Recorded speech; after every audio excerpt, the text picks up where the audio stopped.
देखो कि राजस्थान जो भूगोल, इसमें अपन जो सामान्य स्थिति है जो अपने सबसे ज़्यादा काम में आएगी, यानी उसके बारे में अपन लिखें।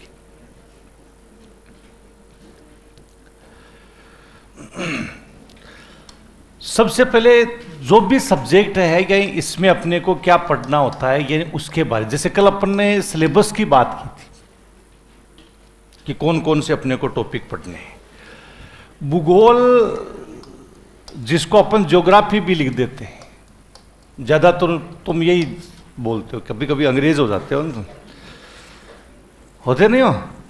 हाँ, तो ज्योग्राफी होना भी चाहिए। तो ज्योग्राफी है कहीं इसके बारे में अपन पे क्या ज्योग्राफी में है, राज व्यवस्था में है, यानी किनका अपन अध्ययन करते हैं। तो ये ज्योग्राफी शब्द अंग्रेजी का नहीं है। कौन सा हो गया? ग्रीक। ग्रीक लिख सकते हो आप, यूनानी लिख सकते हो, रोमन नहीं लिख सकते। ये कौन सा शब्द हो गया? यूनानी शब्द।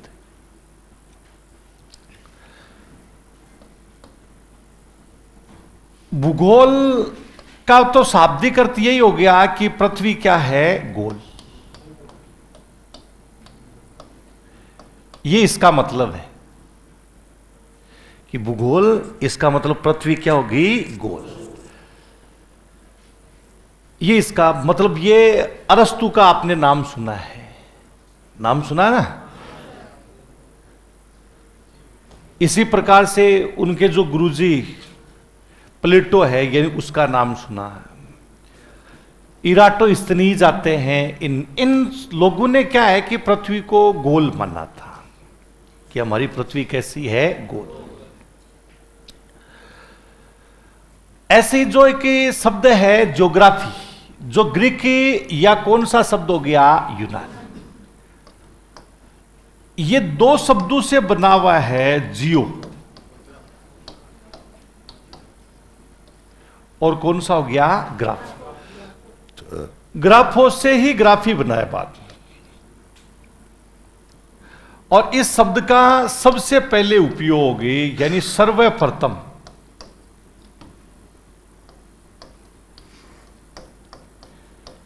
यूनानी विद्वान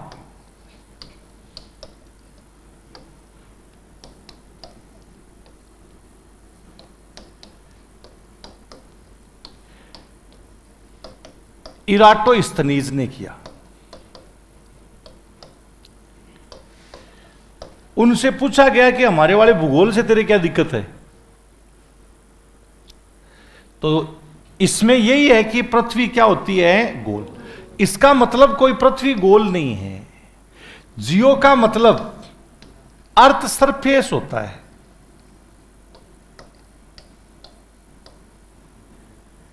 इसका मतलब क्या होता है? पृथ्वी तल। और ग्राफो का मतलब है क्या करना? वर्णन कह सकते हो आप।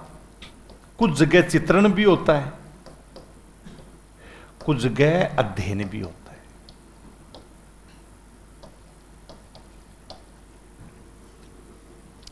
ये इसका मतलब है कि ज्योग्राफी यानी भूगोल में केवल और केवल पृथ्वी का अध्ययन नहीं करते।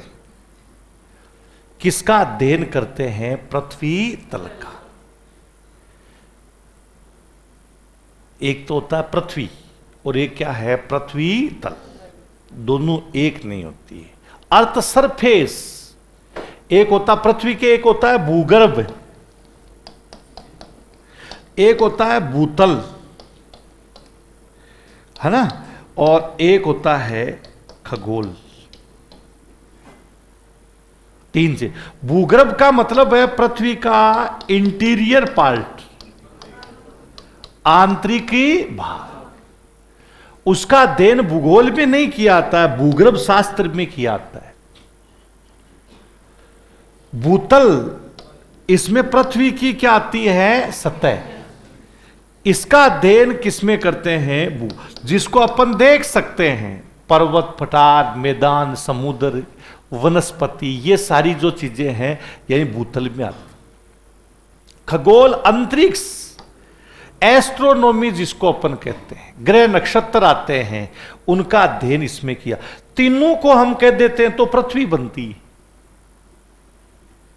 तो इसमें केवल और केवल किसका अध्ययन किया जाता है?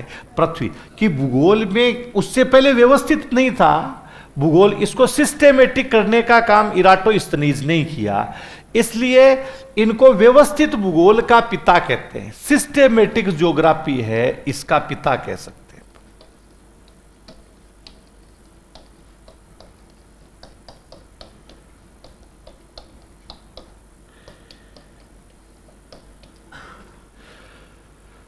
अब पृथ्वी तल में इन्होंने क्या बताया कि नंबर 1 पृथ्वी तल की, इसमें हम किसका अध्ययन करते हैं? स्थल मंडल का अध्ययन करते हैं, जिसको हम लिथोस्फेयर कहते हैं। और स्थल मंडल में क्या आएगा? पर्वत, पठार, मैदान, मरुस्थल, ये सब किस में आएंगे? स्थल। कल अपन ने सिलेबस लिखा था, उसमें राजस्थान की स्थिति विस्तार है, थार का मरुस्थल है, अरावली अपन ने लिखा, नदियां लिखी, झीलें लिखी, वो सारे के सारे किसमें हैं? स्थल, पृथ्वी की सतह पर है, जिनको हम देख सकते हैं। चाहे वो यानी वनस्पति देख लीजिए, कृषि देख लीजिए ना, तो ये पृथ्वी तल में आते हैं। तो एक तो किसका अध्ययन करेंगे? स्थल। दूसरा कह दिया गया कि इसमें हमें और किसका अध्ययन करना है? जलमंडल। लिथोस्फेयर के बाद अगला किसका अध्ययन करेंगे? जल। हाँ, कि स्थल मंडल है, यही इसको हम क्या बोल देते हैं? लिथोस्फेयर बोल देते हैं। जलमंडल, इसमें महासागरों का अध्ययन, झीलों का अध्ययन, नदियों का अध्ययन अपन करें, वो भी पृथ्वी तल पर ही आता है। समुद्र भी किस पे आता है? पृथ्वी, अर्थ सरफेस, उसका अपन अध्ययन करेंगे। यही स्थल मंडल। और दूसरा क्या हो गया? स्थल मंडल को अपन लिथोस्फेयर कहते हैं। तो बताओ जलमंडल को किस नाम से जाना? वाटरोस्फेयर नहीं, हाइड्रोस्फेयर है ना। हाँ, कई वाटरोस्फेयर बोल रहे हैं, वही तो बात है ना। हाँ, और इसके बाद तीसरा और किसका अध्ययन करेंगे? तो इराटोस्थनीज ने यह बताया कि और इसमें इसका किसका अध्ययन करने वाले हो आप? वायुमंडल का। किसका अध्ययन करोगे? यानी वायुमंडल है, यही इसका अध्ययन करोगे, जिसमें हमारी जलवायु है, वायुदाब, पवने, बरसात, है ना, ये सारे के सारे किस में आते हैं? यानी वायुमंडल में आते हैं। यानी वायुमंडल का है यही, उसमें स्थल मंडल, जलमंडल और कौन सा हो गया? वायु। यानी वायुमंडल का अध्ययन है, यही इसमें ही किया। अब इन तीनों को जब एक जगह कर देते हैं, जहां तीनों एक साथ मिलेंगे वहीं पर जीव पाया जाएगा। तो अगला जो भाग आता है उसको हम क्या कह देते हैं? जैव, बायोस्फीयर के नाम से जानना आता है। ये सब किस में आते हैं? पृथ्वी तल। और यही अपने सिलेबस में दिया हुआ है। कृषि है, वनस्पति है ना, जनसंख्या है, वो सब किस में आते हैं? कि जैव मंडल का जो भाग आता है यही उसमें आएंगे ना। तो ये जैव मंडल की जो स्थिति अपन ने लिखा है, तो स्थल मंडल, जलमंडल, वायुमंडल और कौन सा हो गया? इन सबको किसमें शामिल किया गया है? यानी पृथ्वी तल है, यानी इसमें शामिल किया गया। तो ये तो केवल आपको सबसे पहले किसके बारे में ध्यान रखना है? यही पृथ्वी की जो सतह है, यानी भूगोल का मतलब क्या है ये। और व्यवस्थित भूगोल का पिता किसको कहा जाता है? इराटोस्थनीज। अब भूगोल का पिता अगला, जैसे इसमें अगर अपन देखें कि भूगोल का पिता किसको कहते हैं?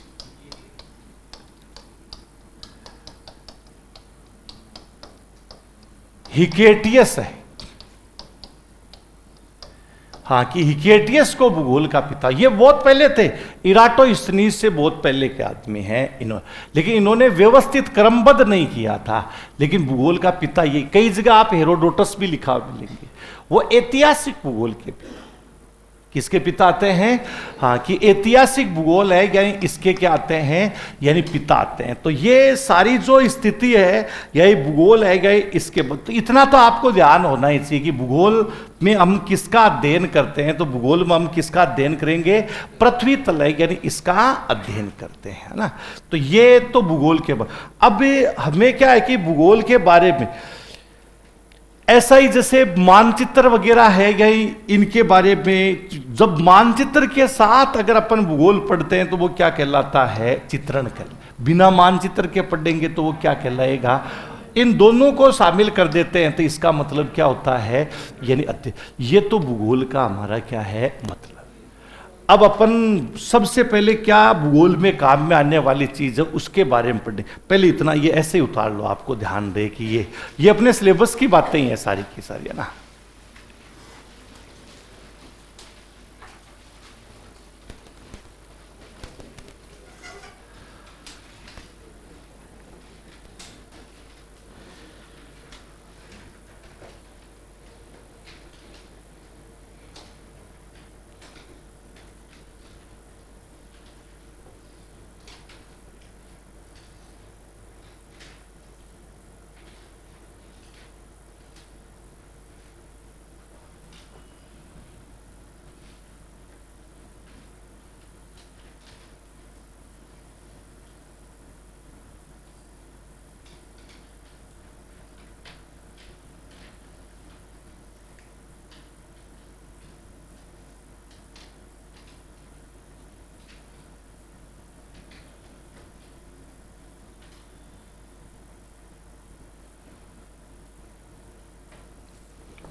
लिख लिया।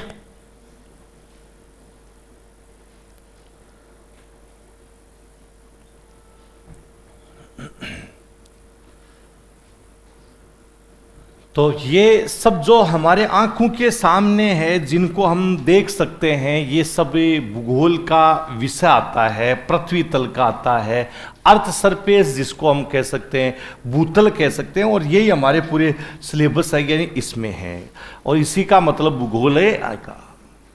लिख लिया ना। एक ये भी, यही भूगोल का पिता किसको कहा जाता है, एक ये कोई तुम्हारे एग्जाम में नहीं आने हैं कि भूगोल का पिता किसको कहते हैं, बस ये आपको ध्यान रखना है कि ये चीजें हैं इसमें।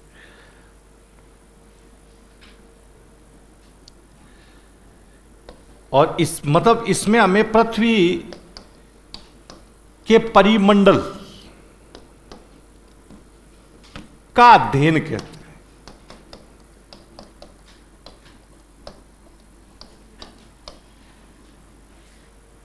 और पृथ्वी के परिमंडल के घटक अपन कह सकते हैं। तीन न होकर के कितने घटक होते हैं, 4।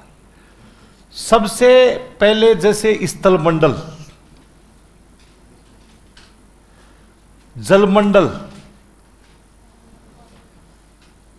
और कौन सा हो गया, वायुमंडल। ये 3 चीजें हमने लिखी कि एक तो कौन सा हो गया, स्थलमंडल, लिथोस्फीयर हो गया। दूसरा जलमंडल लिखा, और तीसरा वायुमंडल लिख दिया। क्या अकेली वायु में जीव रह सकता है? अकेले जल में रह सकता है, न अकेले स्थल में, तीनों के साथ समायोजन होना जरूरी है। और तीनों जहां पर मिलेंगे, ये देखो तीनों एक जगह मिल रहे हैं, यहां पर केवल दो ही मिल रहे हैं, यहां दो मिल रहे हैं, यहां दो, लेकिन यहां पर क्या मिल रहे हैं? तीन। और इसी को हम क्या बोल देंगे? जेव। तो यही परिमंडल के क्या हो गए? घटक हो। हाँ, कि यही पूरी बातें हैं।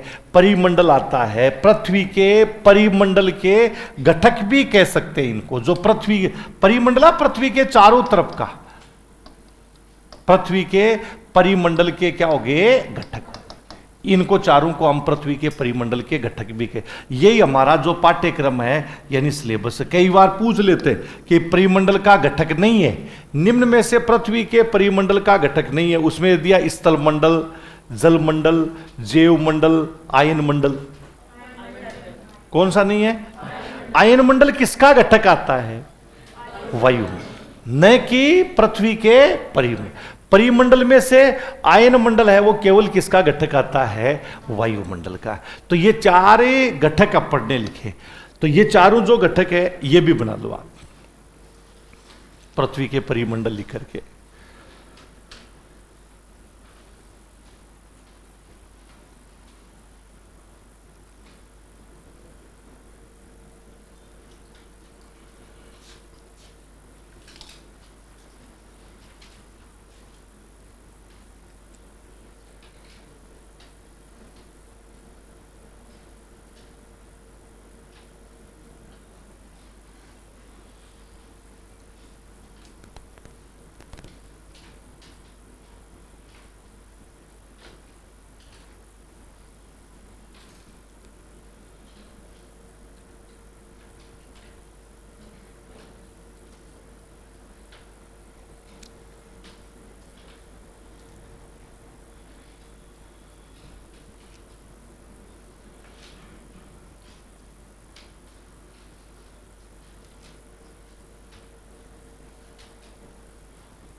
हो गया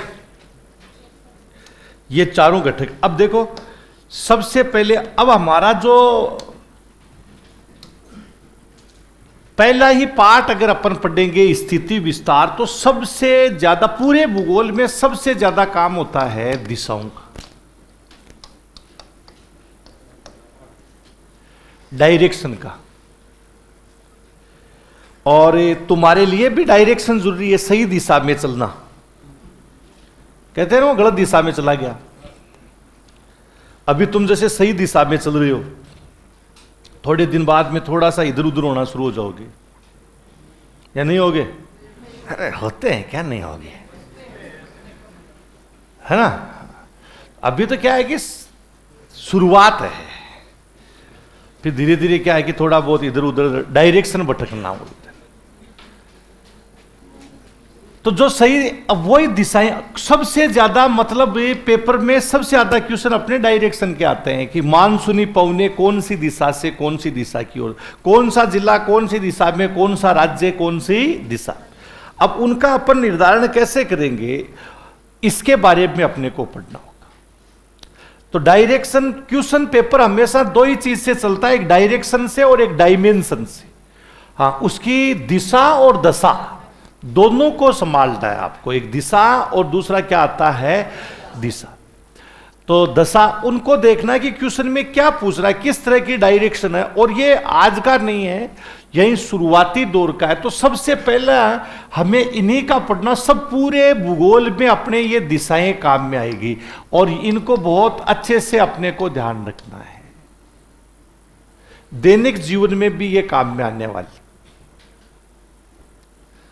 इन्हीं से हमें पता चलेगा कि हम कहां से कहां पहुंच गए, किस लिए दिशाएं बनाई गई थी और आज आदमी को आदमी से ही दूर किया जा रहा है, भटकाया जा रहा है।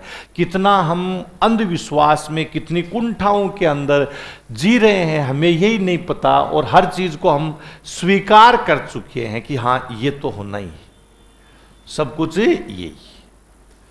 तो वहां से अपन डायरेक्शन की जो शुरुआत करते हैं, तो सबसे पहले जैसे मानव है, जैसे हमारी पृथ्वी है, कि आयु की अगर अपन बात करें तो 4.6 अरब वर्ष, कितनी हो गई? 4.6 अरब। कहानी सुनने की है ये सारी, है ना, लिखने का इतना कुंठित होने की जरूरत नहीं, समझना ज्यादा है कि क्या दुनियादारी कैसे चलती हुई आई। कई जगह आपको 3.9 भी लिखा हुआ होता है, कई जगह 4.8 भी लिखा होता है, तो वो गलत नहीं है, वो सब सही है। पृथ्वी की आयु ज्ञात करने की 7 विधियां होती है और सब में अलग अलग आती है। इसको क्या है कि प्रमाणिक रूप से ज्यादा कार्बन डेटिंग प्रणाली के अनुसार ये माना गया है ये। और शुरुआत में हमारी जो पृथ्वी थी, ये कौन सी अवस्था में थी? तप्त और तरल अवस्था में। धीरे धीरे ये क्या होती है? ठंडी होती है। और जैसे ही धीरे धीरे ये ठंडी हुई, तो सबसे पहले आपको ध्यान रखना है कि चट्टानों का निर्माण होता है।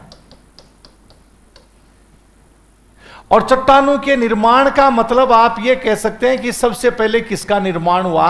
स्थलमंडल।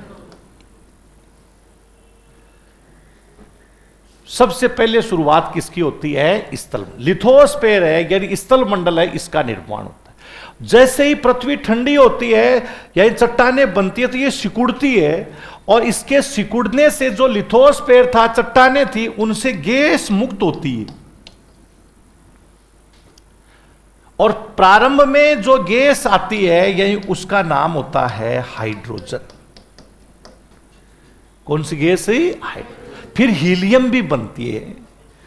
तो आप ये सोचिएगा कि हाइड्रोजन जैसे गैसों का निर्माण होता है, इसका मतलब स्थलमंडल के साथ में ही क्या बन जाता है?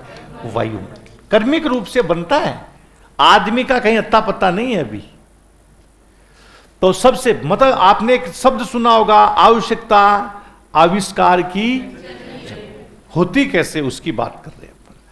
तो सबसे पहले जैसे स्थल मंडल और हाइड्रोजन गैस के साथ में ही कौन सा हो गया? वायु। कुछ समय बाद हीलियम बनती है और इसके साथ में एक गैस और बन जाती है, कौन सी? ऑक्सीजन।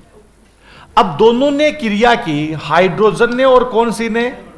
ऑक्सीजन। और क्या बन गया? जल बन गया। H2O, मतलब ये जल है या इसका दोनों के क्रिया करने से क्या बन जाता है? जल। बताओ किसका निर्माण हो गया? जल मंडल। पहले क्या बनता है? स्थल मंडल के बाद और वायुमंडल के बाद। अब तीनों बन गए, तीनों आ गए, तो चौथा घटक तो आएगा ही। और चौथे घटक के रूप में फिर कौन सा आता है? जैव। और जैव मंडल में भी एक दिन में नहीं होता है। सबसे पहले एकशेरुकीय जीव, जिसमें किसी प्रकार की कोई हड्डी नहीं। अमीबा से अपनी शुरुआत हम यही मानते हैं कि हमारी शुरुआत कहां से हुई है? अमीबा। एकशेरुकीय होता है यानी वहां से हमारी शुरू। और आज हम इस तरीके के आगे, वो अमीबा देख देख करके तड़प रही है, हाँ, कि देखो कि मेरे से बन करके कैसे हो गया, आज मेरे को ही क्या है, काट काट करके चेक कर रहे हैं कैसी। हमारी शुरुआत कहां से हुई है? अमीबा। तो ऐसे कर्मिक रूप से बनते हैं। अब फिर क्या होता है? अमीबा से कशेरुकी जीव, पेड़ पौधे यानी रेप्टाइल्स आते हैं, हाँ। और अंत में धीरे धीरे क्या है कि मानव का निर्माण होता है। और शुरुआत में जो मानव था यानी वो था आदि मानव। कौन सा हो गया? आदि। आदि का मतलब प्रारंभिक मानव है। इस आदि मानव, अब ध्यान रखना, ये 5वीं 6ठी क्लास की बातें बता रहा हूं आपको। आदि मानव है, इसकी जो शुरुआत है यहां से अपन देख रहे हैं कि ये अफ्रीका महाद्वीप है। और अफ्रीका महाद्वीप में एक दरार पड़ी हुई है जो अफ्रीका आज भी टूट रहा है, जिसको ग्रेट रिफ्ट वैली के नाम से आना आता है, महान भूभ्रंश गाठी। और यहां पर आपने चलो ग्रेट रिफ्ट वैली का नाम नहीं सुना, लेकिन एक देश आता है इथोपिया। कौन सा देश हो गया? इथोपिया। और उसमें है अदीस अबाबा है। यहां पर कहते हैं कि किसकी उत्पत्ति होती है? मानव की उत्पत्ति। कौन से मानव की? आदि मानव। इथोपिया मतलब, इसका मतलब मानव का जन्म स्थान कौन से महाद्वीप को मानेंगे? अफ्रीका। अफ्रीका को मानव का क्या माना गया है? जन्म स्थान। हमारा जन्म स्थान कहां का है? अफ्रीका। हमारा संबंध किससे रहा है? अफ्रीका। हम लड़ रहे हैं कि हम आर्यन हैं। अरे आर्यन से पहले अपन आदि मानव हैं, उससे पहले क्या है? और उसका, और ये सब चीजें किस वजह से आ रही है? नहीं पढ़ने की वजह से नहीं पता। लड़ता कौन है? जिसको ज्ञान नहीं होता। जिसको ज्ञान होगा वो कभी मातापची नहीं करेगा फालतू की चीजों में। आज यहां आप देखोगे तो पता चलेगा कि यार अपन तो जबरदस्ती झूठे ही लड़ रहे हैं। दुनियादारी तो है ही कुछ अलग ही तरीके की, और जो साइंटिफिक है जिसमें ऐसा कुछ नहीं। अब कैसे पता चला कि अफ्रीका में ही जन्म हुआ? तो यहां पर कई सारे नर कंकाल, मादा कंकाल प्राप्त होते हैं महिला पुरुषों के। उसमें एक कंकाल प्राप्त होता है महिला का। मृत जो शरीर होता है, जिसको किस नाम से जाना आता है? क्या बोल देते हैं? मम्मी। तो एक मम्मी प्राप्त होती, मृत शरीर की बात है, मां वाली मम्मी नहीं है ये, है ना। वैसे दोनों का अर्थ यही है, एक को अपन डैड बोलते हैं, एक को मम्मी बोल, दोनों का मतलब भी क्या होता है? मृत। क्या वो शब्द लगाए तो यहां उस मम्मी पे कार्बन डेटिंग प्रणाली की गई, तो पता चला कि वो तो क्या है कि आज से 30 लाख वर्ष पहले उसकी उत्पत्ति हो गई। कितना? 30 लाख। इसका मतलब तो यह हो गया कि मानव, इससे पुराने कोई भी अब तक कंकाल नहीं प्राप्त हुआ। यह सबसे क्या है? पुराना। और उस कंकाल मम्मी का नाम क्या दे दिया गया? लूसी। इसी के आधार पर माना गया कि आदि मानव, फिर उसके आसपास में और कई कंकाल प्राप्त हुए तो उसी के समकालिक प्राप्त हुए। तो इससे स्पष्ट हो गया कि आदि मानव है, इसका उत्पत्ति स्थान कौन सा हो गया? अफ्रीका। यह तो आदि मानव का जो उत्पत्ति स्थान है, इसकी बात। अब इसके बाद में मानव है यही, जैसे ही यहां पर बढ़ता, वही बात है, समुद्र में जैसे जीव पैदा हुआ वैसे ही हम क्या होते हैं? यानी पैदा होते हैं। और धीरे धीरे हम क्या है? यानी आगे। ये भी क्या है कि भोजन की तलाश में इधर उधर घूमना शुरू करते हैं। हाँ, जंगलों में भटकते हैं, क्योंकि देखो पहले एक शेरुकी जीव आया, पेड़ पौधे आगे। अब उसने क्या है कि अपना जीवन चलाने के लिए, मतलब पेट भरने के लिए इधर उधर घूमना शुरू किया, कंदमूल फल खाने का काम शुरू किया। और वो भोजन की तलाश में एक क्षेत्र से दूसरे क्षेत्र में पहुंचता, और यहां नील नदी के डेल्टे तक, भूमध्य सागर तक पहुंच जाता है। इसका मतलब वो बाहर निकल रहा है, कहां से? अफ्रीका से। और जैसे ही वो अफ्रीका से बाहर जाता है, केवल भोजन की तलाश के अंदर ही अफ्रीका से वो क्या पहुंच रहा है? बाहर। धीरे धीरे जैसे ही बाहर पहुंचता है तो यानी यहां पर ही 2 नदियां आती है जो फारस की खाड़ी में जाकर के गिर जाती है, जिनका नाम दजला और फरात है। कौन सी होगी? दजला, फरात। ये दोनों नदियां जो किसमें जाकर के गिरती है? यहां पर एक खाड़ी आती है फारस। ईरान का नाम सुना है ना? हाँ, वो ईरान की खाड़ी भी कह देते हैं, फारस की खाड़ी। और यहीं पर सऊदी अरब, ईरान, इराक, ओमान, ये जो देश आते हैं यहां पर, इनको गल्फ कंट्रीज के नाम से जान। तो नील नदी के डेल्टे को पार करते हुए मानव पहुंच जाता है दजला, फरात, यूफ्रेटस और जो जेरेकट्स नदी है, यानी यहां पर पहुंचता है। और यहां पर उसको एक जगह पर ही पानी भी प्राप्त होता है, यानी कंदमूल फल भी प्राप्त होते हैं, जीव जंतु भी प्राप्त होते हैं, सारी चीजें यहां पर उसने स्थायी निवास करना शुरू कर दिया। और यहां पर एक सभ्यता बन जाती है जिसका नाम होता है मेसोपोटामिया। इसका मतलब सबसे पुरानी सभ्यता कौन सी होगी? सिंधु नहीं है, ध्यान रखना। कौन सी आती है? मेसोपोटामिया की क्या होगी? सभ्यता। ये देखो अफ्रीका से यहां पर ज्ञात संसार, अब तक मानव यहां से यहां पर आ गए, इसको मिडिल एशिया कह देते हैं, मध्य एशिया। अब ये धीरे धीरे क्या होता है, गुणन करता है, इधर उधर जाता है। तो यूरोप, एशिया और अफ्रीका, पुरानी दुनिया का मानचित्र अपन देखेंगे, इतना सा ही मानचित्र मिलेगा जिसमें यूरोप, अफ्रीका भी नाम नहीं लिखा हुआ इसका, लीबिया लिखा हुआ मिलेगा आपको, और यहां पर कौन सा था, एशिया। धीरे धीरे मानव क्या करता है, विचरण करना शुरू करता है। आदि मानव से यानी वो कौन सा मानव बनता है, सभ्यता का मतलब कौन सा मानव हो गया, सभ्य। लेकिन ये यहां तक की कहानी ऐसे नहीं थी। तो एक साहब, हाँ मतलब इस तरीके से सभ्यता का विकास, फिर हमारी सिंधु घाटी सभ्यता है, ये इधर जो रोम, अभी अपन यूनान कह रहे थे, वो सारी चीजें यहीं पर इस भूमध्य सागर के तट पर आते। धीरे धीरे जब आदि मानव था, अब यहां पर आपका सबसे पहला क्वेश्चन तो एक यही बनता है कि आदि मानव है या इसका प्रारंभिक व्यवसाय सबसे पहले, यानी हाँ कि मानव, एक तो ये हो गया कि मानव की उत्पत्ति कौन से महाद्वीप में हुई, अफ्रीका, और सभ्य मानव है यानी वो कौन से महाद्वीप में आता है, एशिया। सभ्य मानव कहां पर आता है, यानी एशिया है, यानी यहां पर कौन सा मानव बनता है, सभ्य। हाँ, सभ्यता का विकास यहां पर होता है। और सबसे पुरानी सभ्यता कौन सी होती है, मेसो, सिंधु घाटी नहीं करनी, कौन सी करनी है, मेसोपोटामिया। बेबीलोन का नाम सुना होगा आपने, हाँ तो वो बेबीलोन यहीं पर आता है ना, बेबीलोनिया का जो क्षेत्र आता है, यानी ये भी इसी क्षेत्र। अब यहां से अब आगे एक क्वेश्चन पूछ सकते हैं हम, जैसे आपको आ गया कि मानव का प्रारंभिक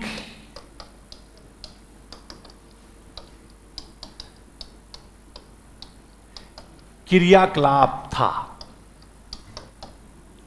हाँ कि मानव का कौन सा क्रियाकलाप है, प्रारंभ। देखो व्यवहारिक ज्ञान से ही आप सफल हो पाएंगे, और इसमें जैसे हमने लिख दिया कृषि, पशुचारण, संग्रहण, आखेट। हाँ बताइए मानव का प्रारंभिक क्रियाकलाप कौन सा था, कौन सा था, आखेट। कि सबसे पुराना क्रियाकलाप, आखेट का मतलब क्या होता है, शिकार। मानव का जन्म कहां पर हुआ, अफ्रीका महाद्वीप। और शुरू में हम कब से देख रहे थे कि हम कुछ अलग पी रहे हैं, शेवाड़ पी रहे हैं रे, वही तो। अरे मिक्स नहीं किया हुआ है, वो तो एक ने गोविंद ने कहा ने बोतल वाले बाबा को नमस्कार, ये नहीं है। अरे डॉक्टर दिनेश,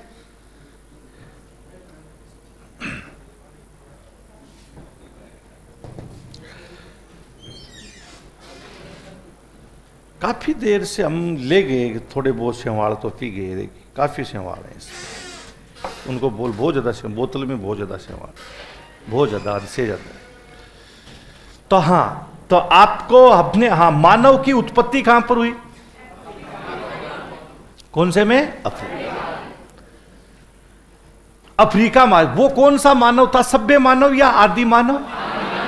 अब भोजन की तलाश में, पहले ये तो था नहीं कि आते ही उसके पास खेत था।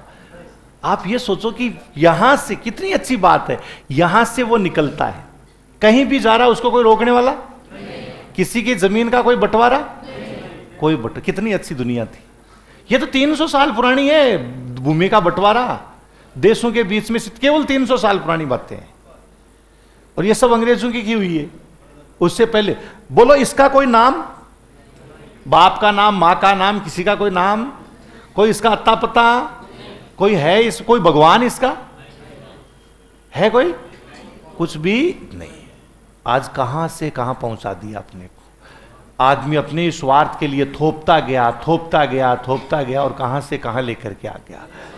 अभी देखते जाइए तुम, शुरू अभी तुम्हारा उत्तर ही गलत है।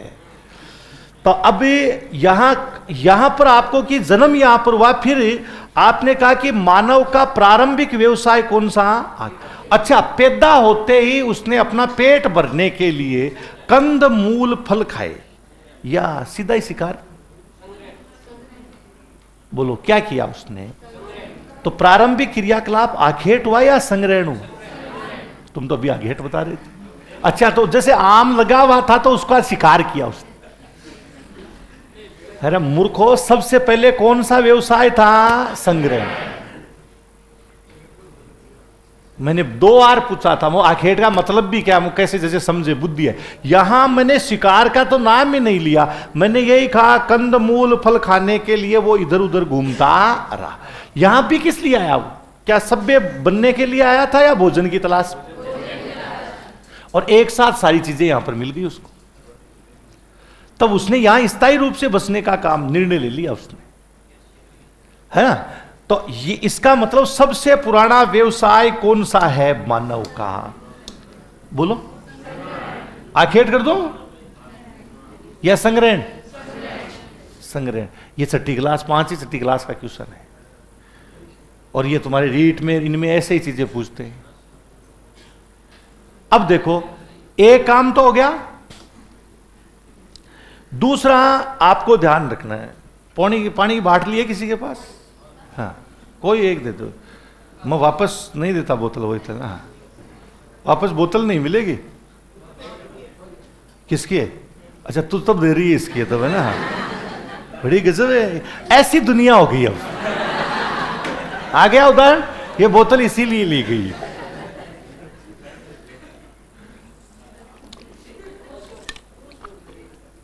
अभी और देखते जाना, देखें। चलो, अब क्या होता है, मानव संग्रहण हो गया, फिर संग्रहण मतलब कंद मूल फल खाने का काम। अब क्या होता रहा था कि जंगल में वो कंद भटक रहा है। अभी जंगल में जैसे ही वो कंद मूल फल खा रहा था तो दूसरे जानवर ने उसके ऊपर अटैक कर दिया। जंगली जीव था, उसने उसके ऊपर अटैक किया। दोनों आपस में लड़े, वो उसके खा रहा है और वो उसको खा रहा है। तो एक तरफ आदमी है और एक तरफ क्या है? हाँ, दूसरा जानवर। दोनों आपस में खा रहे हैं, एक दूसरे को दोनों ने क्या समझ लिया? दुश्मन। तो यही मौका मिले वही मार लो पहले। कौन सा व्यवसाय आ गया? आखिर इसका मतलब संग्रहण के बाद में क्या होता है? आखिर अब इसमें दोनों एक दूसरे के दुश्मन हो गए, जिसको मौका मिले वही। अब उसमें जिसका बौद्धिक विकास ज्यादा था, अभी तक बुद्धि नहीं है, कुछ भी पेट भरने के लिए कुछ भी खाएगा, वो चेक करेगा, उसको अच्छा लगेगा खाएगा, नहीं फेंक देगा।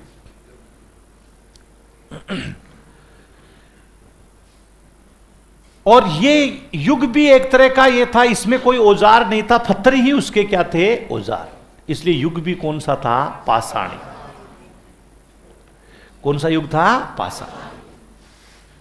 फिर उसने इस जानवरों से बचने के लिए हथियार बनाया, जानवर कोई कुछ पशुओं को पालने का काम शुरू किया। हालांकि कुछ जो पशु हैं यही इनको पालने का काम है शुरू किया, मित्र पशु। इसका मतलब भी संग्रहण के बाद क्या आया?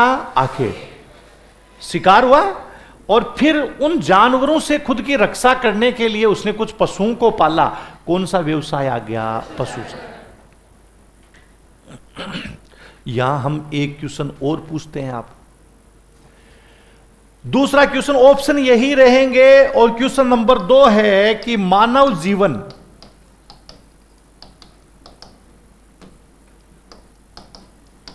में स्थायित्व का मतलब है स्थिरता आया, कि ये स्थायित्व कब आया था? ऊपर वाले ऑप्शन ही है,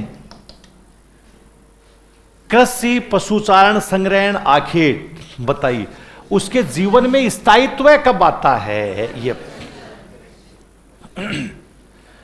आखेट से, संग्रहण से, पशुचारण से या कृषि से? मगर उसने घुमक्कड़ प्रवृत्ति को छोड़ा और स्थायी जीवन जीने लगा। बताइए कौन से काम में आया? कृषि या पशुचारण? क्या पशुचारण नहीं है? क्यों नहीं है पशुचारण? पानी और चारे की तलाश में पशुओं को विस्तृत क्षेत्र में घुमाना पड़ता है, इसलिए जीवन कैसा रहा? घुमक्कड़। यहां बताइए घुमक्कड़ था या नहीं? कंदमूल फल के लिए उसको घूमना पड़ता, शिकार के लिए भी क्या होना पड़ता है? घूम। और पशुचारण के लिए पानी और चारे की तलाश में, आज भी देख लो आप, पशुओं को विस्तृत क्षेत्र में, यहां इन तीनों में बोलिए घुमक्कड़ था या स्थायी था? इसका मतलब उसके जीवन में स्थायित्व कब आता है? आज से 10,000 वर्ष पहले।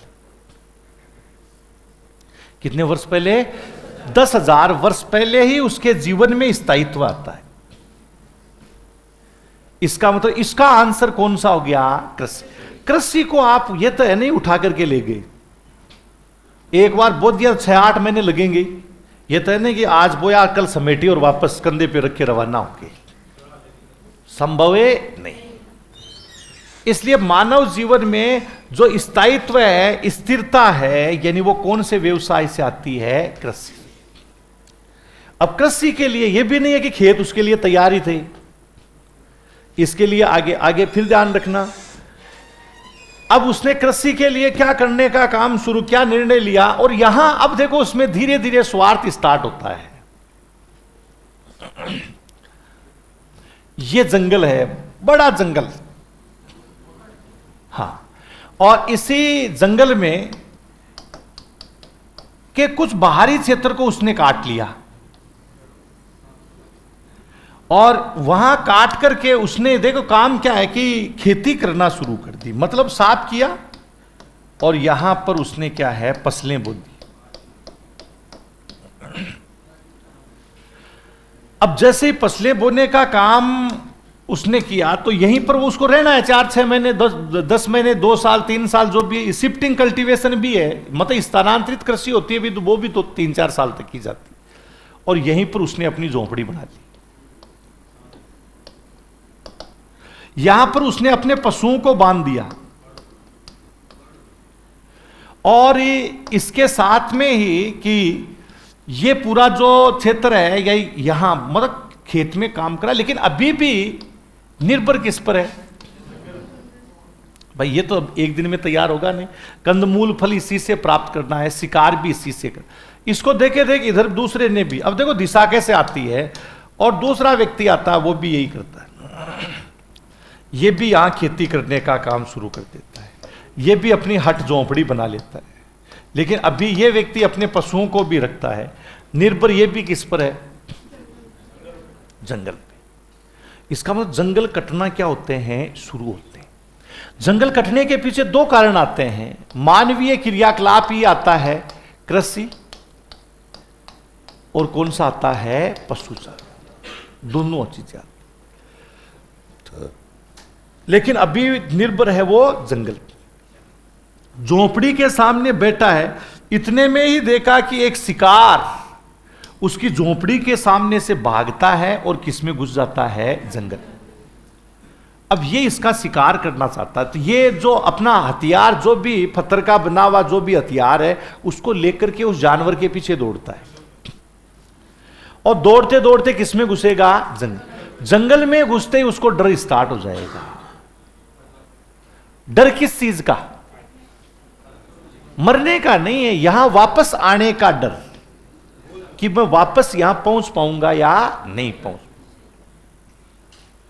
समतल में नहीं है, अब वो किसमें आ गया है? जंगल। और जैसे इसमें घुसता है तो उसको डर, ये उस जानवर के पीछे दौड़ता है, लेकिन यह है कि मुझे वापस यहां आना है, इसलिए उसने पेड़ों पे निशान स्टार्ट कर दी। जो हथियार था उससे पेड़ों पे क्या करता है? दौड़ते दौड़ते क्या करता हुआ जा रहा है? निशान करते हुए। क्यों? वापस अपनी जगह आने।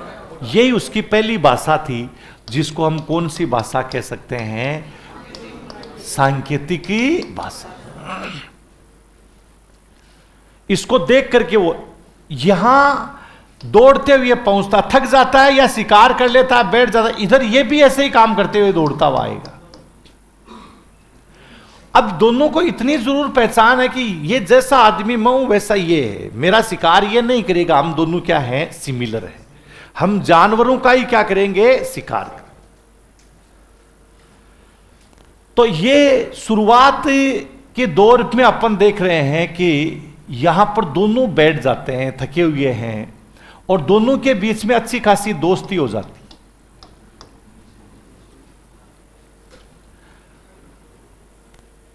संध्या काल भी होता है, दोनों को अपने घर जाना है, वापस कैसे पहुंचेंगे, निशान को, ताजा निशान देखते।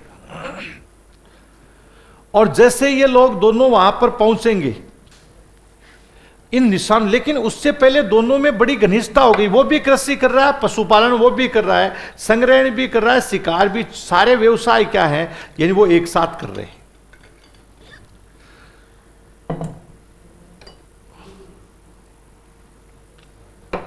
जितने भी काम हैं वो, लेकिन दोस्ती दोनों में इतनी ज्यादा होती है कि यार हमें वापस अपने घर जाना है, यानी आना था है, लेकिन अपन फिर वापस मिलना चाहते हैं। ये बौद्धिक विकास ही था। पहली बात पहचान करना कि ये क्या है, इंसान है। दूसरा कि हम फिर मिलेंगे, लेकिन मिलेंगे कहां पर, यहीं पर मिलेंगे। यहां कैसे आएंगे, इन निशान को देखते, पता नहीं जंगल में किस किस तरफ लोग रह रहे हैं, वो निशान पर डे कर देंगे और पता ही नहीं चलेगा। तो यहां उसके दिमाग में एक बात क्लिक की कि यार मैं जहां रह रहा हूं, मेरे पास में मेरा कोई एड्रेस प्रूफ ही नहीं है, कोई मेरा स्थायित्व होते हुए मेरा कोई ये नहीं है कि मैं दूसरे दोस्त को मेरे संकट में, दुख सुख में बुलाना चाहूं तो वो आए कैसे। तब उसके दिमाग में पहली बार आया कि मेरे पास मेरा एड्रेस होना चाहिए, जिससे मैं मेरे साथी को बताऊं तो वो आसानी से आए। और पहली बार उसने निर्णय लिया कि हमें किसका निर्धारण करना है, दिशाओं। किसका निर्धारण है, अब देखिए दिशाओं का निर्धारण करने के लिए वो क्या जजमेंट लेता है। तो सबसे पहले अपन यहां पर एक लाइन लिखिए आप, मानव की उत्पत्ति लिखकर।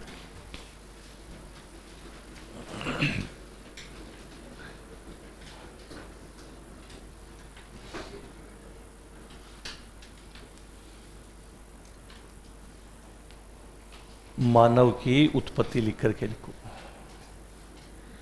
देखो, आदि मानव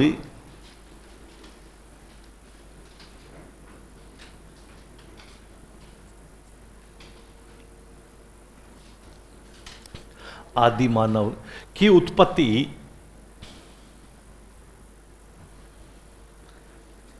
अफ्रीका में हुई।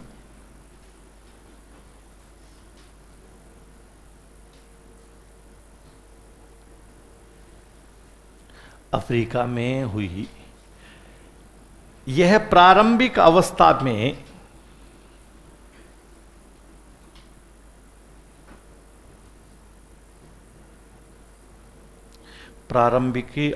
में घुमक्कड़ प्रवृत्ति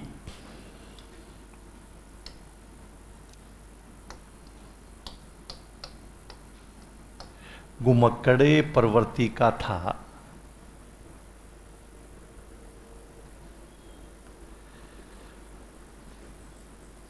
भोजन की तलाश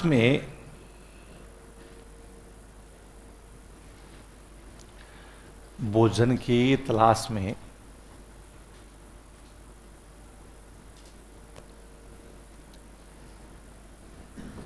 इधर उधर घूमता था।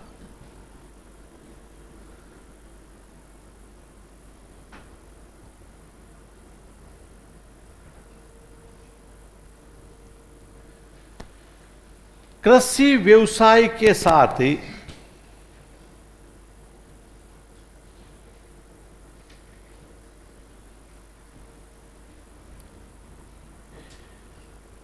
मानव जीवन में स्थायित्व आता है। मानव जीवन में स्थायित्व आता है।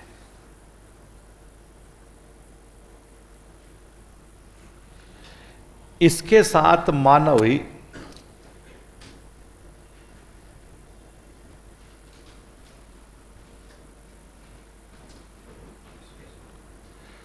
बौद्धिक विकास, इसके साथ मानव में बौद्धिक विकास,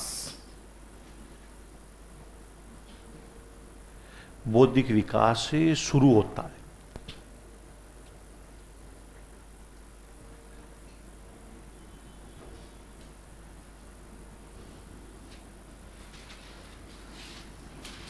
तो बौद्धिक विकास है, यानी इसकी ये मानव की जो यात्रा अपन देखते हैं,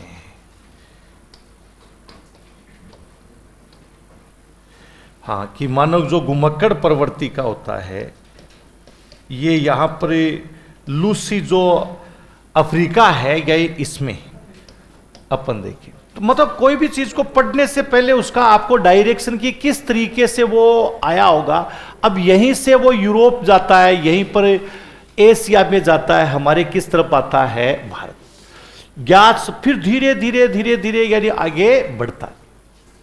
शुरुआत यहीं से होती है, नील नदी के डेल्टाई जो क्षेत्र आता है, इससे। ये बना लिया तुमने, बनाओ। ऐसे तुम कोई भी चीज के जब तक तस्वीर उसकी नहीं बनाओगे तब तक वो याद नहीं होगी, है ना।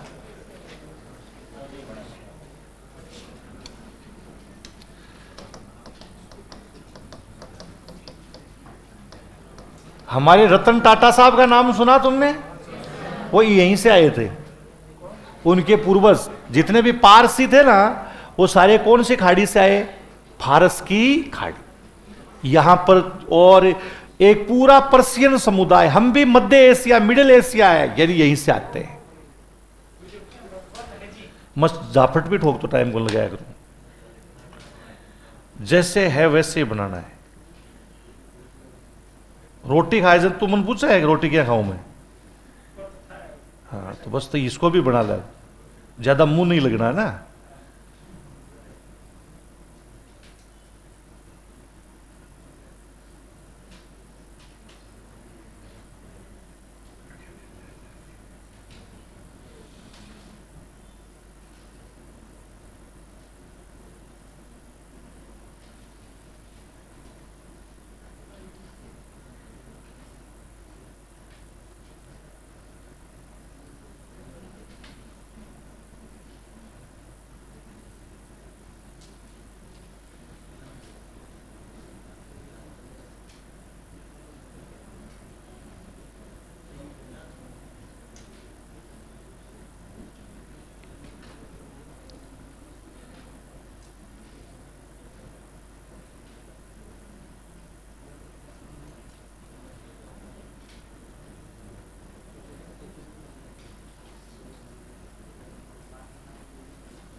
बढ़ा लिया।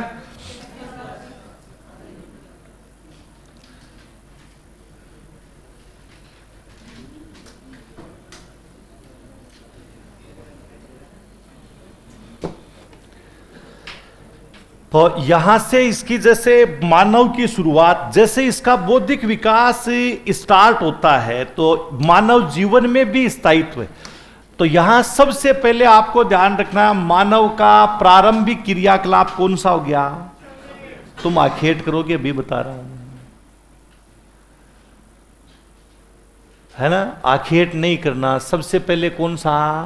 संग्रहण। कर्म भी पूछ सकते हैं इनका। तो पहले कौन सा? संग्रहण के बाद आखेट के बाद।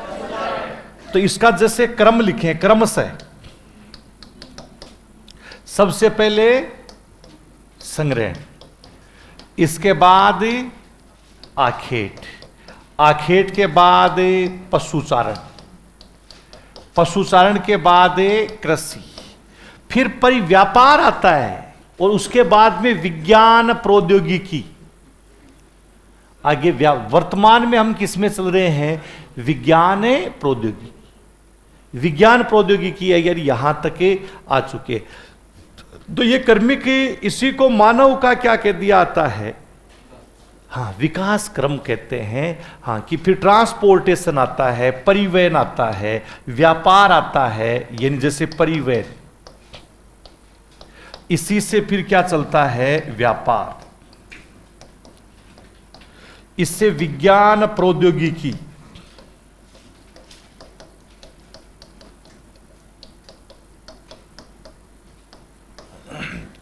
विज्ञान है ये दोनों क्वेश्चन लिख लीजिए जिससे तुम्हें ध्यान रहे कि ये है। ऊपर वाले के ऑप्शन नीचे वाला ना, ये ऊपर वाले ही ऑप्शन है, क्वेश्चन चेंज हो जाता है, हाँ ऑप्शन कई बार वही रहते हैं।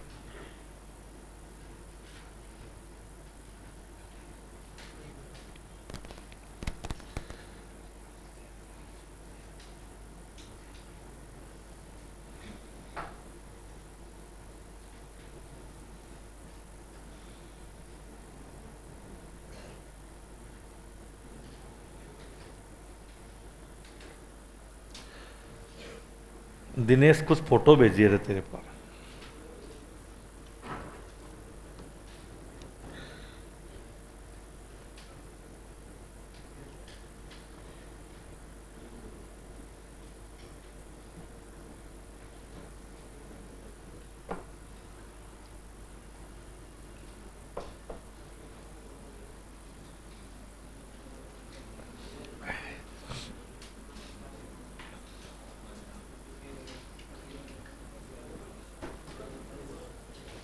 लिख लिया, हाँ। अब हम यहां तक पहुंच गए कि कृषि में आते आते उसका स्थायित्व होता है। अब उसकी घनिष्ठता, मतलब एक दूसरे को एड्रेस करने के लिए उसके दिमाग, अब देखो सभी बौद्धिक बुद्धिजीवी नहीं होते, सबकी होती सेम है, लेकिन कोई बुद्धि को कम काम में लेता है, कोई उसको ज्यादा काम। अंतर इसी में है। तो इसी को ध्यान में रखते हुए कि बौद्धिक विकास है, किसी एक व्यक्ति ने इतना दिमाग लगाया कि यार मेरे पास मेरा एड्रेस होना चाहिए जिसे मैं बता सकूं। भाई यहां तक आप पहुंचे किसके माध्यम से, एड्रेस। आपको पता था कि जोधपुर है, जोधपुर में जालोरी गेट जाना है, वहां रजिस्ट्रेशन कराना है, फिर वहां से आपको क्लासें बताई जाएगी कहां पर आपको क्लास है लेनी। लेकिन सोचो ये शुरुआत में बनाने वाला आदमी, आज तो विज्ञान प्रौद्योगिकी और वो चीजें सारी विज्ञान पे खरी उतरती। उन लोगों के पास में किसी प्रकार के कोई यंत्र नहीं थे, उन्होंने, उनकी भी आलोचनाएं, कईयों की तो मृत्युदंड तक दे दिया गया था। वहां पर भी उस समय भी इस निंदाएं हुई थी। जैसे आपने गैलीलियो का नाम सुना, सबने सुना, किसका आविष्कार किया, किसका, दूरबीन का आविष्कार किया। लेकिन गैलीलियो का यह नहीं पता कि वो गया कहां, मरा कैसे, ये गैलीलियो का आज तक नहीं पता। और जबकि ये तो 500 साल पुरानी बात है, ज्यादा पुरानी बात नहीं। इससे पहले निकोलस कोपरनिकस था, पहला आदमी था जो 1543 में उसने ये कहा था कि हमारा जो सोलर सिस्टम है, यानी जो सौर मंडल है, उसके केंद्र में पृथ्वी नहीं है, केंद्र में क्या है, सूर्य। इसका मतलब आप सोचिए 1543 से पहले लोग क्या मानते थे, सौरमंडल के केंद्र में किसको मानते थे, पृथ्वी को। और यह कहते थे कि पृथ्वी के चारों ओर कौन चक्कर लगाता है, सूर्य। यह हजारों वर्षों से मानी जा रही थी बात। पहली बार किसी आदमी ने हिम्मत उठाई और कहा कि गलत बात। जितने भी थे उन सब की निंदा हो गई ना, और कह दिया कि नहीं, हमारी पृथ्वी किसकी परिक्रमा करती है, सूर्य। और जैसे ये बात कही तो ये सब अनुसंधान यूरोप में सबसे ज्यादा हुए। उन्होंने निकोलस कोपरनिकस को बुला लिया कि आजा इधर, तूने इस निंदा की, तूने बहुत बुरा काम किया है, माफी मांग। कि माफी नहीं मांगूंगा, जो है वो ही बता रहा हूं मैं कि माफी मांगनी पड़ेगी। कि नहीं मांगूंगा, तो नहीं मांगी तो हाथ पैर काट दिए, उसकी आंखें फोड़ दी, और क्या है, ले देख लगे तू। गैलीलियो उस समय जिंदा था लेकिन कुछ नहीं बोला। शायद वो इसी फिराक में या इसी चीज में था कि मेरा नाम बड़ा हो, कुछ नहीं बोला, समर्थन नहीं किया निकोलस कोपरनिकस का। और गैलीलियो ने कह दिया कि हमारी पृथ्वी घूम रही है, न कि सूर्य। कौन घूम रही है? पृथ्वी। सेम वही काम की। पहले उसने नहीं कहा, गैलीलियो को अभी पोप ने बुला लिया, आजा कि हाँ तो भी आजा, तेरे को झूठ बोल रहा है कि कोई पृथ्वी नहीं घूम रही है कि नहीं, कि पृथ्वी घूम रही है।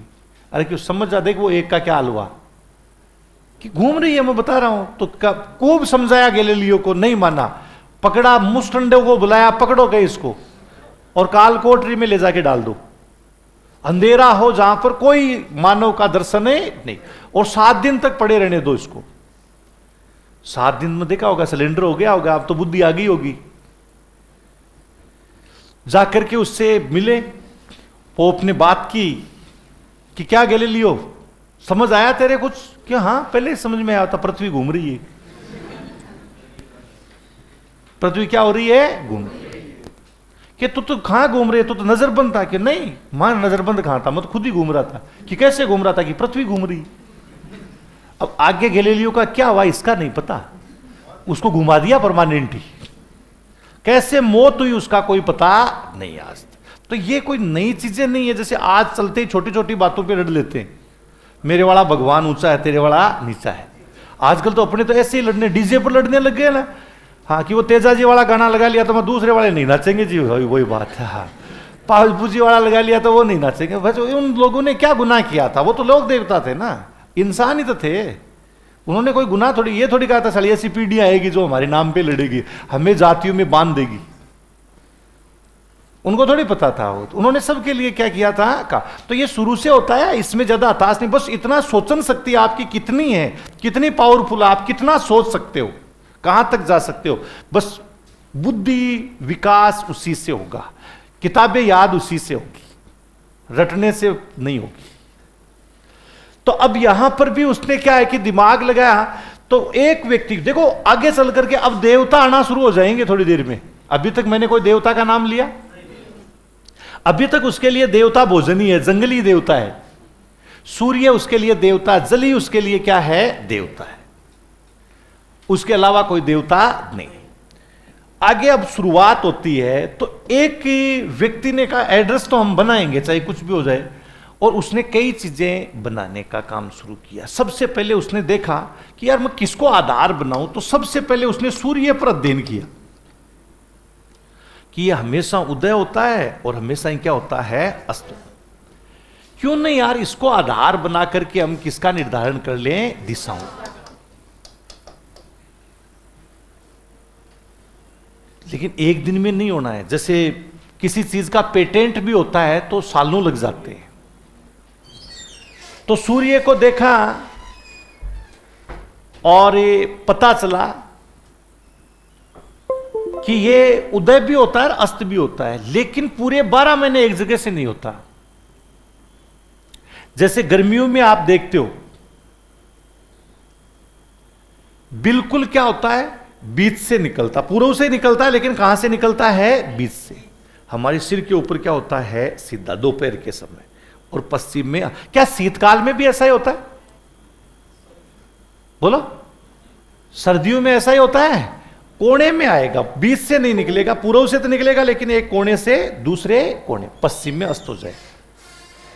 इसलिए सूर्य को आधार नहीं बनाया। एक बार तो बना लेंगे, गर्मियों में तो किसी के घर जाना आसान हो जाएगा कि आपको जिस तरफ सूर्य पूर्व में उदय हो रहा है उस तरफ मेरा घर है, आप तो आ जाना उधर। अपन चल दिए। एड्रेस बताया था कब उसने? गर्मियों में। हम मिलने जा रहे हैं कब? भी सर्दियों। क्या सर्दियों में उसी के घर में जाओगे या दूसरे के में घुस जाओगे? क्यों घुस जाओगे? सूर्य ने डायरेक्शन है, दूसरे वाला जूते ठोकेगा। हुआ होगा ऐसा, इसलिए इसको आधार ही नहीं। 12 महीने चले गए ऐसे। फिर देखा यार चंद्रमा को ले लेते हैं। चंद्रमा को लेकर के तो वो ज्यादा टेंशन में आ गए, ये तो 14 दिन में ही गड़बड़ हो रहा है। हाँ, कि इसको तो नहीं है, ये ज्यादा जूते ठुकवा देगा। फिर ऐसे देखते देखते अंत में यानी वो पहुंचता है सप्तऋषि तारामंडल। ये फिर छठी क्लास का ये ध्यान रखना। कौन सा हो गया? सप्तऋषि तारा, कि 7 तारों का समूह है। कितने तारों का? 7। उनके पास में सबसे चमकीला तारा है जिसका नाम उसने क्या दे दिया? ध्रुव तारा, पोल स्टार। ये हमने नाम दिया, ये नहीं कि ध्रुव तारे पे लिखा हुआ कि आई एम में ध्रुव पोल स्टार, ऐसा नहीं। हमने ना उस पे 12 महीने तक उसने देखा और पता चला कि यार ये तारा एक ही जगह है। मतलब इसकी कंडीशन ये है, ऐसे 7 तारे हैं। ऐसे तो तारे तो बहुत ज्यादा हैं, 4 हो गए, ये 5 हो गए, ये 6 और ये कितने हो गए? 7। और उसी के पास सबसे चमकीला ये। और इन तारों को ऐसे देखते हैं तो ऐसे नजर आते हैं। और ये है पोल स्टार। इसको हम कौन सा तारा कह देते हैं? 6ठी क्लास की किताब में है ये चित्र, ध्यान रखना। एक लड़की यानी इशारा भी करती है इस तारे की तरफ, यानी संकेतक तारे हैं। कौन सा तारा हो गया? ध्रुव। ये किस, जितने भी तारे उनमें सबसे चमकीला तारा है। अब चमकीले तो आसमान में बहुत हैं, लेकिन इसकी सबसे बड़ी विशेषता है ये किसके पास में है? सप्तऋषि तारामंडल इसके पास में है, इसलिए इसको आसानी से पहचाना जा सकता है। पहले बड़े बुजुर्ग होते थे ना, जब तुम छोटे थे तो पालन पोषण मां बाप की बजाय दादा दादी और नाना नानी ज्यादा करते थे। वो पालन पोषण करते थे, उनके पास में मोबाइल जैसा खिलौना नहीं था। हाँ, वो क्या करते थे, बच्चे को उस समय पढ़ा दिया करते, छोटी क्लास में उसको आसमान में दिखाते, चांद दिखाते थे, तारे दिखाते थे उसको। ये 7 तारों वाला समूह भी रात को दिखाते थे, तो उससे उनको ज्ञान होता था कि ध्रुव तारा किस तरह। तो इस सप्तऋषि तारा मंडल है, इस तारे की विशेषता यह एक तो हमेशा दिखता है, सबसे चमकीला। और इस तारे की सबसे बड़ी विशेषता ये कभी भी किसी व्यक्ति के सिर पर नहीं सीधा होता है। इसके नीचे कोई आज तक खड़ा ही नहीं रह पाया। इसका मतलब यह नहीं कि ये खा जाएगा उसको। ये उस जगह है जहां पर धरती और क्या मिलते हैं? आसमान। दोनों आपस में मिलते, कभी मिलते हुए आप खुले आसमान यानी खुले मैदान में जाते हो तो अपने को चलता लगता है ना, ऐसे आगे धरती और क्या मिल रहे हैं? आसमान। कभी उस जगह पर पहुंच पाए आप? आज तक ही। ये सेम उसी जगह, इस ध्रुव तारे की तरफ अपन जाएंगे तो वो आगे बढ़ता जाएगा उधर ही। सूर्य अपने सिर पे सीधा आ जाता है, लेकिन ये नहीं है। इसलिए इसको आधार बनाया गया कौन से तारे को? ध्रुव। और जिस तरफ ध्रुव तारा है यानी वो कौन सी दिशा होगी? उत्तर दिशा। कौन सी दिशा हो जाएगी? उत्तर। तो अब दिशा का निर्धारण करते हैं हम कि किस प्रकार से, और बड़ा इजी है दिशाओं का निर्धारण। पहले एक लाइन लिखिएगा, ऐसे लिख करके पॉइंट डालिए, दिशाओं का निर्धारण।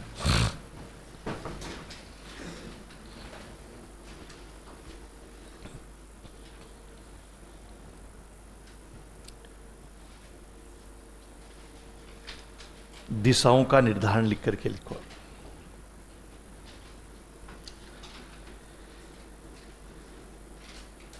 लिखो, मानव ने दिशाओं के निर्धारण के लिए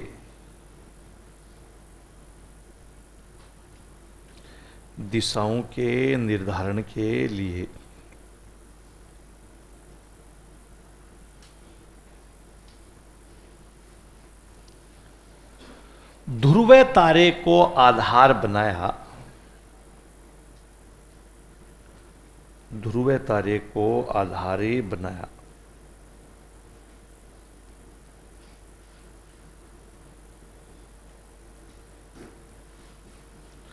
जो सप्तऋषि तारामंडल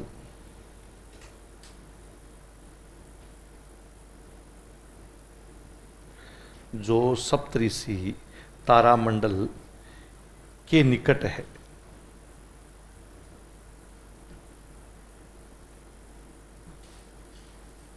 सप्तऋषि तारामंडल के निकट है। ध्रुव तारे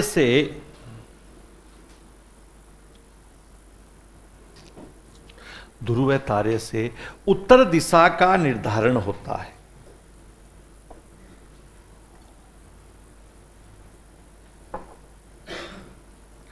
ध्रुव तारे से उत्तर दिशा का निर्धारण होता है।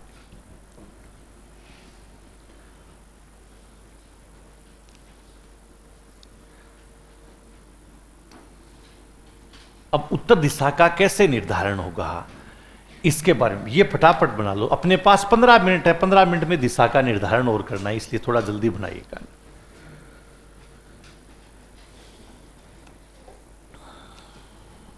और अब की बार गांव जाएं तब ये देखना भी इसको, यहां जोधपुर में नहीं दिखेगा। क्यों नहीं दिखेगा?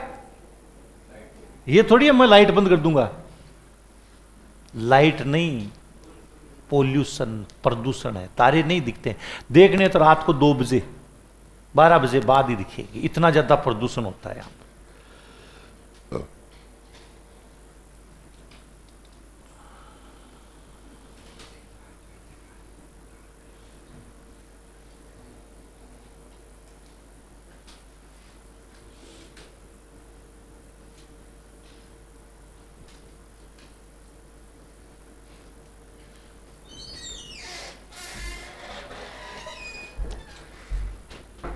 बना लिया। अब देखो कि ध्रुव तारे से कौन सी दिशा का निर्धारण होता है? उत्तर। अब जिस तरफ ध्रुव तारा होगा यही वही हमारी कौन सी दिशा होगी? उत्तर दिशा हो। यहां पर आप देख रहे हैं सप्तऋषि तारा मंडल, ये 6th क्लास है, यही इसी का है। 2D चित्र है, ये 3D नहीं है। इसको क्या बोलते हैं? 2D के नाम से जाने। ये संकेतक तारे हैं। इनसे अगर अपन ने देखा तो कौन सा तारा है? ध्रुव तारा। और ध्रुव तारे से कौन सी दिशा का निर्धारण होगा? उत्तर दिशा। पहले तो यह बताओ आप ध्रुव तारे को ढूंढोगे कैसे? सबसे चमकीले तो बहुत सारे हैं आसमान में। सप्तऋषि तारा किससे होगा? 7 तारों का समूह है, उसी के पास ये मिले। जैसे ये हमारी पृथ्वी है और हमने देखा कि इधर ध्रुव तारा है जिसको पहचान लिया अपन। मतलब ये कौन सा तारा हो गया? ध्रुव तारे को जब हम ढूंढेंगे तो अपने को ऊपर मुंह करना पड़ेगा, लेकिन मिलने के बाद आपको ऊपर मुंह नहीं रखना है, सीधा रखना है मुंह। और आपके सामने जो दिशा होगी यानी वो कौन सी दिशा होगी? उत्तर। ध्रुव तारा ढूंढ लिया। ढूंढने के लिए आपको क्या ढूंढना पड़ेगा? सप्तऋषि तारा। उसी की तरफ आपको संकेतक तारों से देखते हुए पता चला कि ध्रुव तारा। अब सीधा खड़ा होना, सामने कौन सी दिशा हो जाएगी? उत्तर। वैसे ही रहना, सामने कौन सी है? उत्तर। पीठ की तरफ अब आप पहली दिशा कौन सी बनी? उत्तर। अब पीठ की तरफ बनाने वाली दिशा कौन सी होगी? दक्षिण। दाईं तरफ, दाईं तरफ दाहिनी ओर जो दिशा होगी वो कौन सी होगी? पूर्व। और मानव ने फिर कर दिया बाईं तरफ कौन सी दिशा होगी? पश्चिम। बोलो कितनी दिशा बन गई? 4। सबसे पहले कौन सी दिशा बनाई गई? उत्तर। फिर कौन सी दिशा हुई? दक्षिण। दाईं तरफ कौन सी होगी? पूर्व। और बाईं तरफ ही पश्चिम। मानचित्र पढ़ने का यही तरीका है। जब भी आप मानचित्र पढ़ोगे आपके सामने उत्तर, पीठ की तरफ ही दक्षिण, दाईं तरफ ही पूर्व और बाईं तरफ कौन सी हो जाएगी? पश्चिम। देख लीजिए आप, चाहे भारत का ही मानचित्र अपन देखिए, ये अपने सामने मानचित्र है और इसमें आप किधर भी मानचित्र को उस दीवार पे भी टांग दीजिए, ये दिशा कौन सी होगी? उत्तर। सामने उत्तर, पीठ की तरफ कौन सी होगी? ये कौन सा भाग है? दायां या बायां? दाईं तरफ कौन सी दिशा? और बाईं तरफ आप देखोगे कौन सी दिशा होगी? पाकिस्तान हमेशा किस तरफ रहेगा? पश्चिम। दिशाओं का निर्धारण पढ़ने का यही तरीका है। तो सबसे पहले अपन ने लिखा कि नंबर जिस तरफ ध्रुव तारा, बताओ वो कौन सी दिशा होगी? उत्तर। पीठ की तरफ, दाईं तरफ और बाईं तरफ कितनी दिशा हुई? 4। 4 से मानव ने सोचा कि यार ये तो बड़ी है तो 8 बना लेते हैं।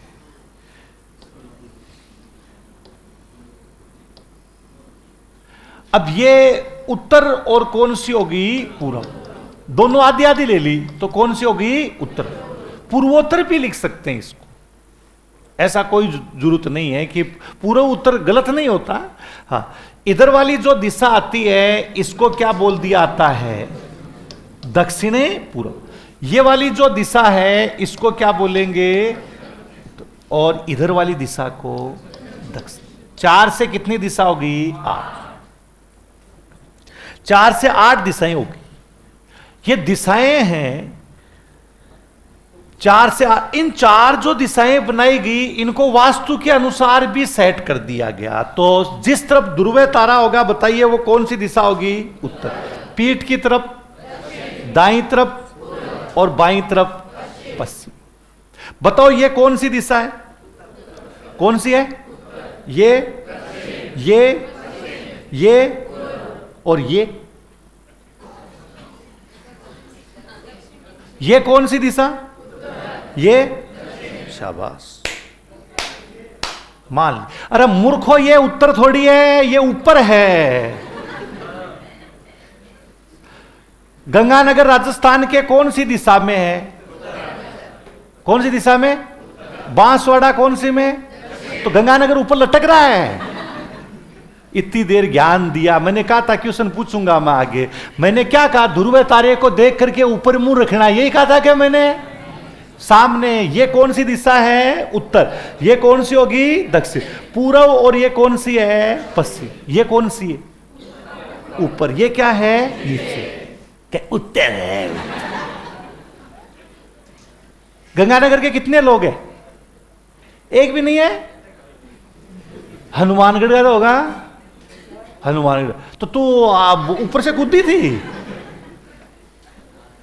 बांसवाड़ा के तो बहुत सारे होंगे। बांसवाड़ा कितने हैं? 1 2 ही थोड़ी है, और कोई याद ही नहीं है यहाँ आने के बाद। 2 ही है बांसवाड़ा के। तो ये अब जैसे आए, यदि अब याद आया है इसको डफा। अरे मैं खुद बांसवाड़ा का हूं डफा, मुझे शक्ल देख के पता चल जाता है। कई सारे बैठे अभी सुन में है। हाँ, बस दिशा में मग्न है। आदि मानव बने हुए हैं, आके आज सभ्य बनेंगे, आज सभ्य बन जाएंगे। कह रहे हाँ, खैर फीलिंग लेनी चाहिए, जरूरी है, तब भी चीजें समझ में आती है। तो अब बांसवाड़ा वाले आ तो गए, अब ये जब भी जाएंगे तो कुआं देख करके क्या दक्षिण में जा रहे हैं। अरे मूर्खो, ये दिशा है आकाश और ये है पाताल। ये ऊपर है और ये नीचे। हाँ, सामने होगा। ये तो दीवार पे मानचित्र लगा रखा है आपको दिखाने के लिए, तो ये उत्तर नहीं है। तो 9 नंबर की जो दिशा आती है उसको क्या बोलते हैं? ऊपर। और 10 नंबर की दिशा उसको क्या कहते हैं? नीचे। ऊपर इसको क्या लिखा आता है? उर्दू में। नीचे इसको क्या लिखेंगे? अधर। उर्दू अधर नहीं है। ऊपर वाली को केवल क्या कहते हैं? नीचे वाली को अधर। दोनों को जोड़ो, क्या बनेगा? ये दीवार क्या है? ऊपर से नीचे। इसको क्या बोलेंगे? उर्दू। कितनी दिशा होगी? 10। ये दिशाएं किसने बनाई? भगवान ने बनाई। किसने बनाई? चलो अगला एक क्वेश्चन और बताइएगा।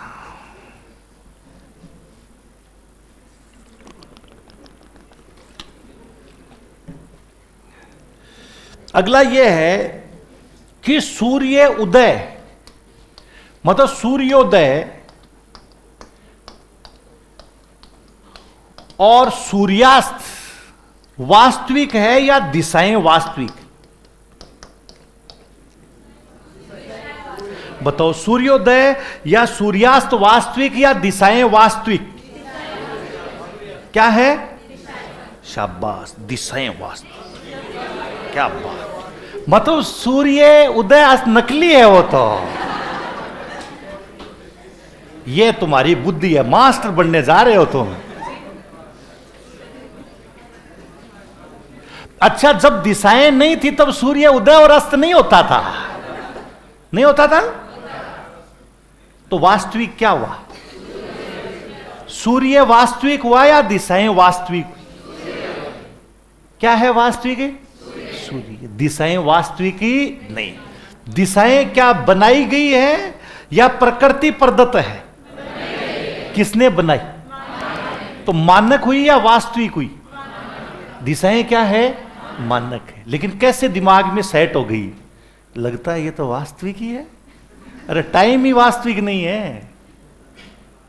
इतना सारी चीजें हैं। जो बुद्धिजीवी होते हैं वो ऐसे राज करते हैं, ऐसे जैसे अंबानी जी ने, यानी तुम सब लोगों को गुलाम बना लिया, सबको रोजगार दे दिया। सारे के सारे लोग हैं अंबानी जी का व्यवसाय संभालते हैं।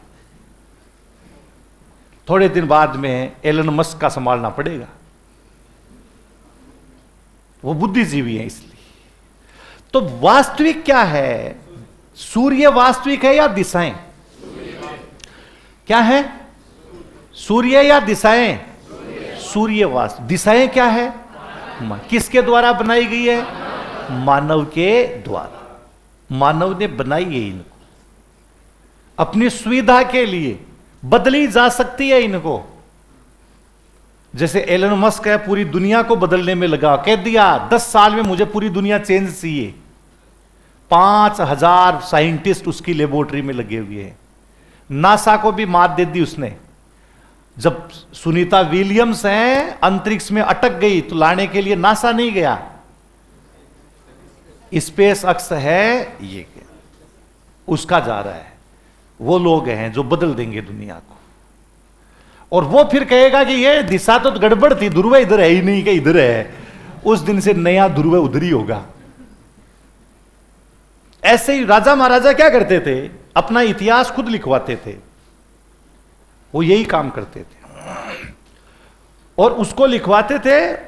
झूठ सांच होती थी, उसको हम पढ़ते थे, उसको हम क्या मान लेते थे? सत्य। आज जैसे सूर्य उदय और अस्त को तुम्हारे लिए कोई इंपॉर्टेंस नहीं रहा। दिशा कि दिशा वास्तविक है, गजब ही है यार।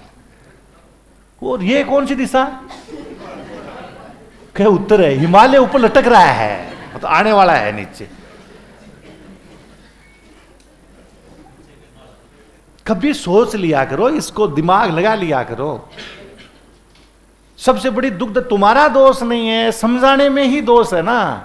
आते हैं रट्टे, ठोका, चला, लिखा, नोट्स बनाया, चले गए घर पे। हुआ क्या? बहुत अनुभव चाहिए इन चीजों के लिए, समझाने के लिए, समझने के लिए। ऐसे नहीं होता है। तो अब ये सब मानव, इसलिए दिशाएं वास्तविक नहीं है। दिशाएं क्या है? मानव, मानक है, काल्पनिक कह सकते हो, कोई दिक्कत नहीं है। अगला, जब ये दिशा बनाने वाला एक आदमी था ना, उसके दिमाग में जब उसने दिशाएं समझाई लोगों को ना, तो लोग बड़े, तुम जैसे बड़े धीर गंभीर होकर के समझ रहे हो वैसे समझ रहे थे लोग। तो उसको मजा आ गया, चला ये लोग तो जैसा मैं चलाऊंगा वैसा चलेंगे, इसका मतलब मैं भगवान बन सकता हूं। क्या बन सकता हूं? भगवान। दुनिया को जोर से आप, युद्ध से आप नहीं डरा सकते, अंधविश्वास से डरा सकते हो। किसे? सबसे बड़ी दवा है ये, अंधविश्वास फैला दो। सिकंदर महान को मात दे दी थी चंद्रगुप्त मौर्य ने, केवल किसके पीछे? अंधविश्वास के पीछे। कोई युद्ध नहीं लड़ा था। युद्ध लड़ता तो सिकंदर से नहीं जीत पाते। चाणक्य की बुद्धि थी यही। अंधविश्वास एक ऐसी चीज है, प्रयोग करके बताओ। ये रजिस्टर दे, छोड़ दो।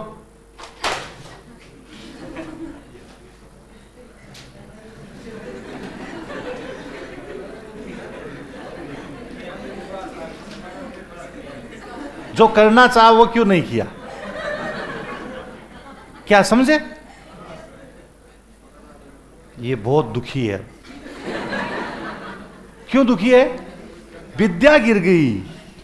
इसको देख, हे भगवान क्या है ये? इसी को क्या कहते हैं? अंध। जिस दिन पेपर देने जाओगे रास्ते में जितने भी मंदिर आएंगे सब मंदिर आज तो थे ही हो। पेपर आने से पहले अगर ऐसे पेपर जैसे मैंने इसका रजिस्टर गिराया, अगर ऐसे पेपर गिर गया तो ये माँ सरस्वती आज तो बहुत रुष्ट हो गई। मास लिख लिख पहले पन्ने पे लिखा भी होगा, एक तो 36 करोड़ क्या 33 करोड़ देवी देवताओं की जय। मैं एक दिन देख पन्ना पलटी कौन सा लिखा दिखा, नहीं लिखा, ऊपर तो लिखा ओम नमः शिवाय, नहीं लिखा कुछ, इसने लिखा होगा, बहुत सारों ने लिख रखा है। ये सब सेट की गई चीजें हैं। और क्या हुआ जब उसको ध्यान से सुन रहे थे तो लोग क्या है कि उसने कहा कि अब चुप रहना, तुम्हें नहीं कह रहा हूं, उन्हीं को कह रहा हूं जो थे कि यहां देव, आपको पता है मैं कौन हूं? मैं देवदूत हूं। कौन हो? देवदूत। ये तुम बेटा थॉट तुम कारण रह गया, कॉलेज में पढ़ते नहीं हो, पढ़ते हो तो क्या पढ़ते हो, 1 वीक सीरीज को भी 1 डे सीरीज बना लेते हो। दार्शनिकों के नाम सुने, थॉट एंड थिंकर्स, दार्शनिक, उन्होंने लिखी है, मैं मेरी तरफ से नहीं बता रहा हूं ये बातें, उनके द्वारा लिखी गई है कि ऐसा ऐसा हुआ है। हाँ, थॉट एंड थिंकर, जिसको समझने के लिए थोड़ा दिमाग खाली चाहिए उसके लिए। अब साला दिमाग ही भरा पड़ा उफन रहा है उसमें से ज्ञान चारों तरफ से, तो कहां से होगा। तो अब उसने क्या कहा कि देखो मैं क्या हूं, देवदूत।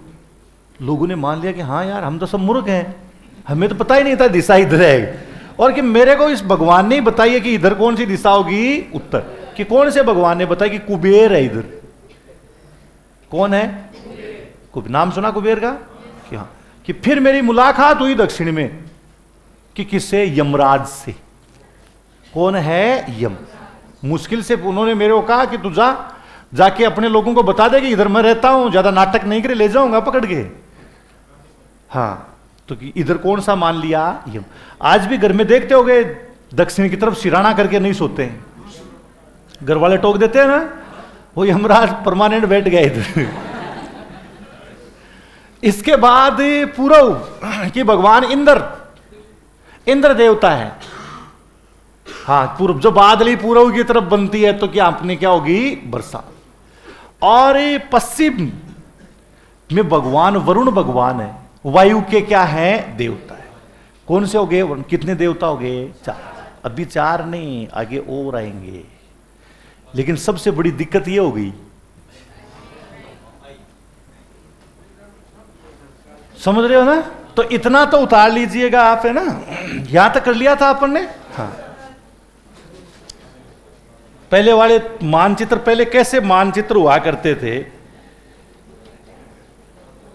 लोगों ने बहुत आविष्कार किए ऐसे तरीकों से दिशाओं का पता लगाना। ये सब तो ये छोटा सा संसार इतना ही था। ये इजिप्ट अफ्रीका का जो क्षेत्र था, यहां से आना, ये अरस्तु हेरो, ये छोटा संसार था। हमारा एशिया भी था, इंडिया देखिए आप। हाँ, ये सारी जो चीजें, खैर ये कल बताएंगे आपको, आज तो तुम इतना बना ये अपना